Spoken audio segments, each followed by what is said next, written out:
Revelation 22 chapters का 3 verse.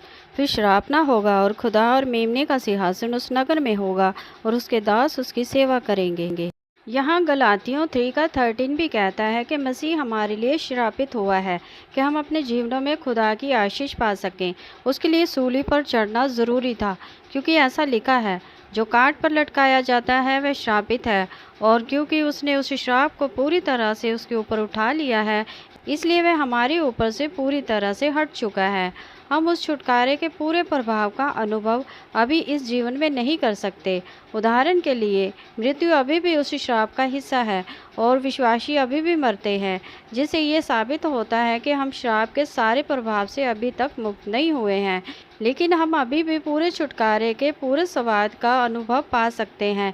हमें अब मृत्यु का भय भी नहीं रहा है, क्योंकि यीशु ने मृत्यु पर जय पा ली है।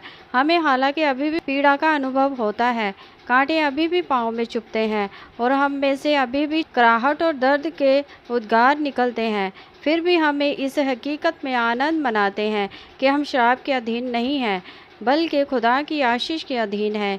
एक दिन श्राप का हर एक प्रभाव पूरी तरह मिटा दिया जाएगा।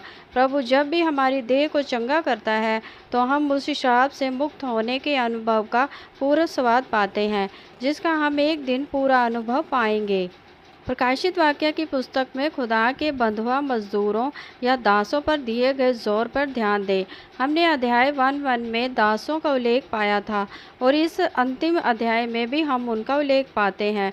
22 के 3 में खुदा ऐसे लोग खोज रहा है जो अपने आप को पूरी तरह उसे सौंपने के लिए तैयार हैं। हम यहाँ पढ़ते हैं कि वे उसकी सेवा करेंगे। इससे हम ये सीखते हैं कि अनंत में भी हम किसी न किसी रूप में खुदा की सेवा करेंगे। अनंत में हम सिर्फ अपने हाथ उठाकर खुदा की स्तुति और आराधना नहीं करते रहेंगे। अनंत में हम जो करेंगे, निश्चय रूप में उसका एक भाग ये भी है, खुदा की आराधना। लेकिन अनंत में भी हम किसी ऐसे रूप में खुदा की सेवा करेंगे जिसके बारे में अगर हमें अभी बताया भी जाए, तब भी हमारे मन वह समझ नहीं पाएंगे। जिन्होंने यहाँ पृथ्वी पर आनंद के साथ प्रभु की सेवा की है, वे अनंत में भी उसकी सेवा को एक आनंद और आदर की बात समझेंगे। तो ये था खुदा के पवित्र वचन के बारे में। खुदा आप सबको आशीष दे। सबको जय मसीह की।